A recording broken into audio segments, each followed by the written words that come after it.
पनीर भारतीय संस्कृति में खास मौके, त्योहार और खुशी के समारोह की शान होता है। तो चलिए आज पनीर से बनाएंगे कोकोनट संदेश और ये मिठाई आपको बहुत पसंद आएगी। और साथ में शादियों पार्टियों वाला शाही मटर पनीर पुलाव बनाकर तैयार करेंगे।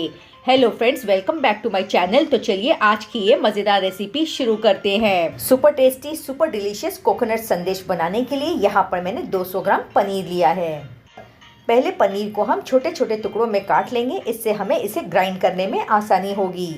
ये मैंने बाजार से रेडीमेड पनीर लिया है और पनीर खरीदते समय इस बात का ध्यान रखें कि पनीर फ्रेश होना चाहिए। ये लीजिए, पनीर को मैंने छोटे छोटे पीसेस में काट लिया है। अब हम इसे एक बोल में ट्रांसफ़र कर लेंगे।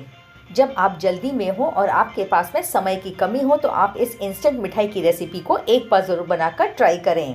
चलिए अब हम इसमें आधा कप चीनी ऐड करेंगे। अगर आप ज़्यादा मीठा पसंद करते हैं तो चीनी की मात्रा को अपने हिसाब से बढ़ा सकते हैं।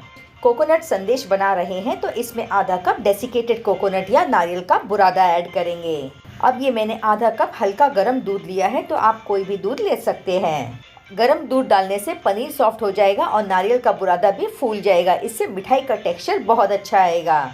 इसे हम चम्मच से अच्छी तरह से मिक्स कर लेते हैं और ढककर इसे 5 से 10 मिनट के लिए रख देंगे ताकि सारी चीज़ें अच्छी तरह से नरम हो जाएं। ये लीजिए, 5 मिनट के बाद में ढक्कन खोलकर चेक करते हैं। आप देख सकते हैं कि सारी चीज़ें अच्छी तरह से घुल गई है और पनीर भी बहुत सॉफ्ट हो गया है। तो मैं ये सारी चीज़ें आपको इसलिए बता रही हूँ कि अगर आप इस मिठाई को पहली बार बना रहे हैं तो आपसे कोई गलती ना हो। देखिए, पनीर एकदम सॉफ्ट हो गया है। तो अब हम क्या करेंगे, एक मिक्सर ग्राइंडर जार लेंगे और उसमें इस सारे मिक्स को डाल देंगे। और इस मिक्स को ग्राइंडिंग जार में डालने के बाद में हम इसे दरदरा सा पीसेंगे। ध्यान रहे, हमें इसका फाइन पेस्ट बिल्कुल नहीं बनाना है। ये लीजिए, मैंने इस मिक्स को ग्राइंड कर लिया है। अब हम ढक्कन खोलकर चेक करते हैं। आप देख सकते हैं कि इसका टेक्सचर एकदम दानेदार है और अगर यह मिक्सचर दानेदार बनेगा तो इसकी मिठाई भी उतनी ही स्वादिष्ट बनेगी। अब एक कढ़ाई या पैन लें और उसमें इस मिक्सचर को डाल दें और ध्यान रखें कि यहाँ पर हमें गैस की फ्लेम को बिल्कुल लो रखना है। अब लो फ्लेम पर चम्मच की सहायता से लगातार चलाते हुए इस मिक्सचर को इतना गाढ़ा करेंगे कि यह पैन छोड़ने लगे। देखिए, मैं ये मिठाई नॉन स्टिक कढ़ाई में बना रही हूँ। अगर आप सिंपल कढ़ाई में इस मिठाई को बना रहे हैं तो पहले कढ़ाई में 1 चम्मच देसी घी डाल दें। इसके बाद में मिक्सचर डालें ताकि यह मिक्सचर कढ़ाई में चिपके नहीं। कुछ ही मिनटों में आप देखेंगे कि यह मिक्सचर गाढ़ा होना शुरू हो गया है और इसने कढ़ाई या पैन को छोड़ दिया है। लगभग 7 से 8 मिनट के बाद में आप देख सकते हैं यह मिक्सचर एकदम गाढ़ा हो गया है और इस स्टेज पर आप देख सकते हैं इसकी कंसिस्टेंसी बिल्कुल मावा जैसी लग रही है। थोड़ा सा मिक्सचर हाथों में लें और इसे इस तरह से चेक करें। आप देख सकते हैं कि इसकी छोटी बॉल बन रही है और इसमें बढ़िया सी बाइंडिंग आ गई है। तो बस हमें इसे और ज़्यादा नहीं पकाना है। गैस की फ्लेम को बंद करते हैं और इस मिक्सचर को ग्रीस की हुई प्लेट में डाल देंगे। मैंने इस प्लेट को देसी घी से ग्रीस किया है। अब इस मिक्सचर को फैला लीजिए और इसे हल्का सा ठंडा कर लीजिए ताकि हम इसे आसानी से छू सकें। अब मिक्सचर हल्का सा ठंडा होने के बाद में इसे हथेली से मसल लें ताकि सारी चीज़ें अच्छी तरह से स्मूथ हो जाएं।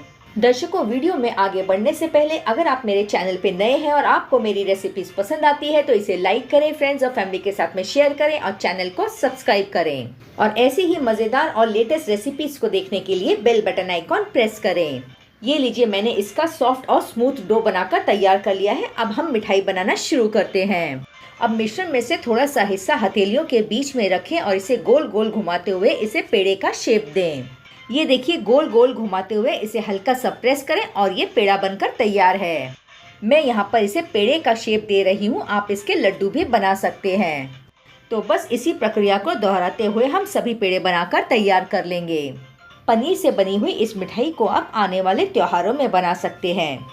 इसे आप रक्षाबंधन, गणेश उत्सव और नवरात्रि पर बनाएं और आप इस मिठाई को व्रत में भी खा सकते हैं। मैंने इसमें अलग से किसी भी फ्लेवर का इस्तेमाल नहीं किया है। आप चाहें तो इसे इलायची फ्लेवर में भी बना सकते हैं। तो ये देखिए, मैंने मिक्सचर में से सारे पेड़े बनाकर तैयार कर लिए हैं। अब हम चलते हैं नेक्स्ट स्टेप की तरफ। अभी आपको ये पेड़े बहुत सिंपल लग रहे हैं, तो चलिए अब हम इसे थोड़ा सा सजाते हैं। ये मैंने आधा कप डेसिकेटेड कोकोनट या नारियल का बुरादा लिया है। तो अब हम पेड़े को नारियल के बुरादे में रोल करते हुए इसे हल्का सा नारियल के बुरादे से कोट कर लेंगे। और अब आप देख सकते हैं कि इसका लुक कितना अच्छा आया है। अब हम इसे गार्निश करते हैं। तो ये मैंने बादाम की कतरन ली है, इसे हम पेड़े के बीच में रखेंगे और हल्का सा प्रेस कर देंगे। अब इसे केसर के धागे से सजा दें और अब लग रही है ना बिल्कुल हलवा स्टाइल की मिठाई। इसी तरह हम सारे पेड़े को एक एक करके डेसिकेटेड कोकोनट से कोट कर लेंगे और इसे बादाम की कतरन और केसर के धागे से सजा देंगे।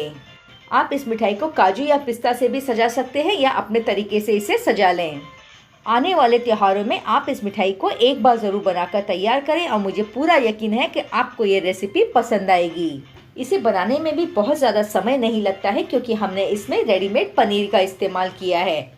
ये लीजिए, त्योहारों के लिए परफेक्ट कोकोनट संदेश या नारियल और पनीर की मिठाई बनकर तैयार है। चलिए मैं आपको एक पेड़ा तोड़कर दिखाती हूँ। आप देख सकते हैं कि इसका टेक्सचर अंदर से कितना दानेदार है और इतनी नरम बनी है कि मुंह में जाते ही घुल जाए। तो आप इस मिठाई को फ्रिज में स्टोर करके रखें और 15 से 20 दिनों तक यह बिल्कुल भी खराब नहीं होगी और ऐसी ही ताज़ी बनी रहेगी। आप इस मिठाई को बनाकर ट्राई करें और पसंद आए तो लाइक, शेयर और सब्सक्राइब करें और इसी के साथ में प्यारा सा कमेंट करना बिल्कुल न भूलें। चलिए नेक्स्ट हम बनाएंगे शाही मटर पनीर पुलाव। सबसे पहले मैंने यहाँ पर 250 ग्राम पनीर लिया है और इसे छोटे क्यूब्स में काट लिया है। आप पनीर घर पर भी बनाकर तैयार कर सकते हैं या बाजार से भी ला सकते हैं, लेकिन इस बात का ध्यान रखें कि पनीर ताज़ा हो। यहाँ पर मैंने 1 कप बासमती चावल लिए हैं। आप चाहे तो पुलाव को नॉर्मल या रेगुलर चावल से भी बना सकते हैं, लेकिन रेस्टोरेंट, शादी या विशेष अवसर पर शाही मटर पनीर पुलाव को बासमती चावल से ही बनाया जाता है। चलिए अब इस बासमती चावल को एक बर्तन में डालकर इसे 2 से 3 बार अच्छी तरह से धोकर साफ कर लेते हैं।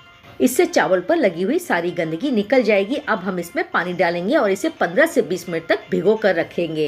अगर आप पहली बार शाही मटर पनीर पुलाव घर पर बनाने की सोच रहे हैं तो वीडियो को अंत तक देखें। इससे आपको रेसिपी समझने में भी आसानी होगी और आपका कोई स्टेप भी मिस नहीं होगा। तो चलिए यहाँ पर मैंने चावल को अच्छी तरह से धो लिया है। सबसे पहली टिप यह है कि बासमती चावल को हमेशा 15 से 20 मिनट तक भिगो कर रखना चाहिए और इसे बहुत ज्यादा न भिगोएं। अगर आप चावल को बहुत ज्यादा भिगोएंगे तो पकाते समय चावल मैशी हो जाएंगे और खिले खिले नहीं बनेंगे। जब तक चावल भीग रहे हैं हम चलते हैं नेक्स्ट स्टेप की तरफ। पुलाव को स्वादिष्ट बनाने के लिए सबसे पहले हम पनीर को शैलो फ्राई करेंगे। पैन में 2 चम्मच देसी घी डालें और इस समय फ्लेम को लो रखें। जैसे ही देसी घी गर्म हो जाए हम इसमें एक एक करके सारे पनीर के पीसेस डाल देंगे। मैंने यहाँ पर देसी घी लिया है। आप चाहे तो पनीर को तेल में भी शैलो फ्राई कर सकते हैं, लेकिन मैं ये कहूँगी कि इस तरह का शाही पुलाव बनाने के लिए देसी घी का ही इस्तेमाल करें। इस तरह से पैन को धीरे धीरे हिलाइए जिससे कि पनीर चारों तरफ से अच्छी तरह से सिक जाए। और अब दूसरी टिप, पनीर को कभी भी हाई फ्लेम पे न सेकें, नहीं तो पनीर जल जाएगा और पुलाव के स्वाद को भी कड़वा कर देगा। पनीर को हल्के हाथों से अलट पलट करते हुए दोनों तरफ से अच्छी तरह से सेक लें।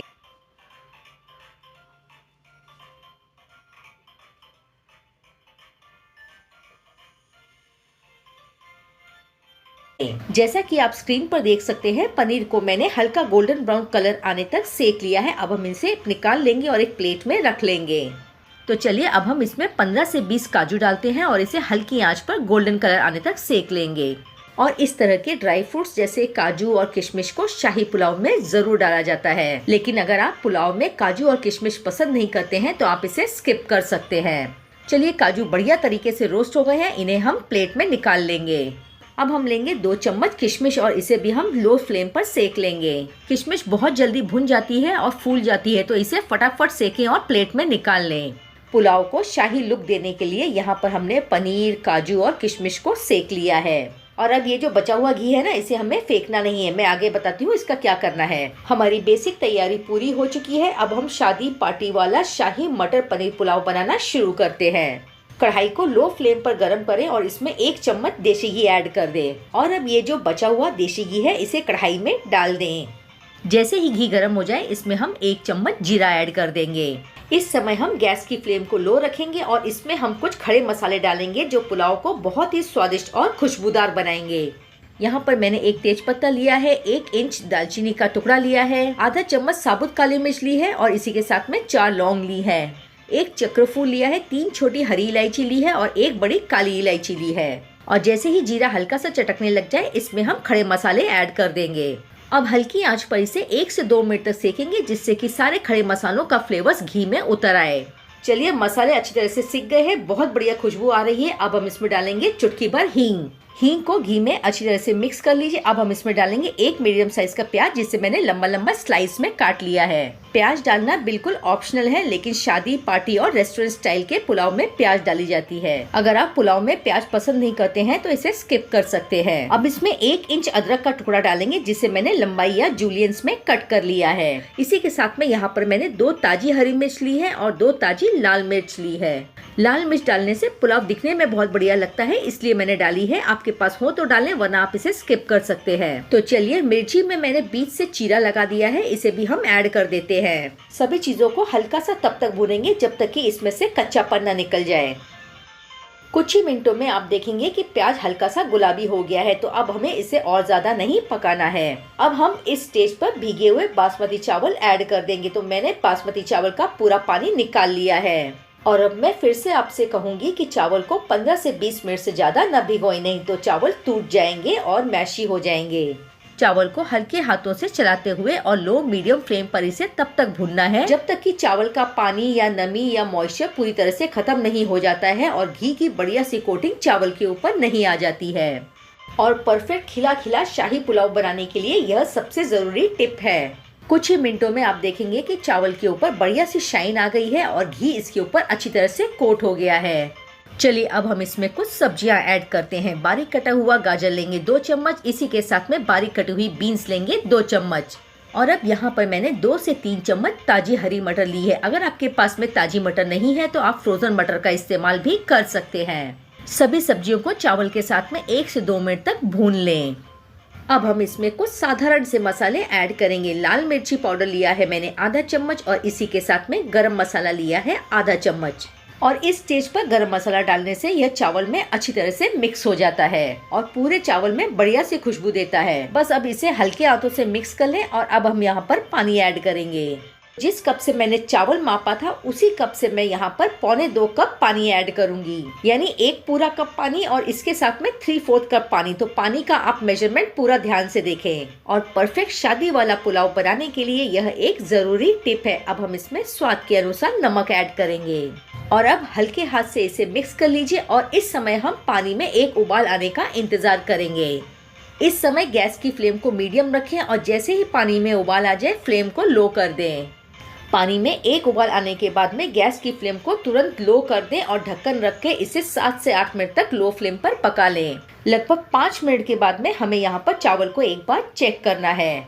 चलिए, ढक्कन खोलकर चेक करते हैं। चावल यहाँ पर लगभग पक चुके हैं, लेकिन इसमें हल्की सी कसर बाकी है। बस यूँ समझिए 80% तक चावल पक चुके हैं। चावल का एक दाना हाथ में लेकर चेक करें। चावल यहाँ पर पक तो गए हैं, लेकिन हल्का सा पकना और बाकी है। तो इस समय हम चावल में पनीर, काजू और किशमिश ऐड कर देंगे। इस स्टेज पर पनीर और काजू ऐड करने से पनीर और काजू में हल्का सा क्रिस्प बना रहता है, जो पुलाव खाते समय बहुत अच्छा लगता है। अब हल्के हाथों से सभी चीजों को चावल में अच्छी तरह से मिक्स कर लीजिए। जैसा कि हमें चावल को हल्का सा और पकाना है, तो अब हम इसे ढक्कन रखकर 2 से 3 मिनट तक हल्की आंच पर पकने देंगे।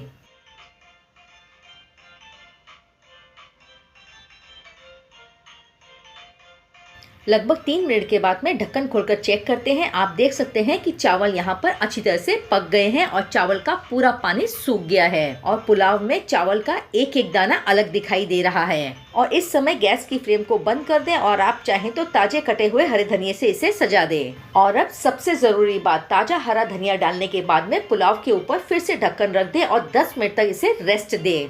चलिए, लगभग 10 मिनट हो चुके हैं। ढक्कन खोलकर चेक करते हैं। आप देख सकते हैं कि पुलाव कितना बढ़िया बना है। चावल का एक एक दाना खिला खिला और अलग अलग है। तो जब भी आप इस तरह से शाही मटर पनीर पुलाव बनाएं तो पुलाव पकने के बाद में उसे 10 मिनट का रेस्ट जरूर दें। इससे पुलाव के सभी फ्लेवर्स एक दूसरे में अच्छी तरह से मिक्स हो जाते हैं और पुलाव भी बहुत ही खिला खिला और बढ़िया बनता है।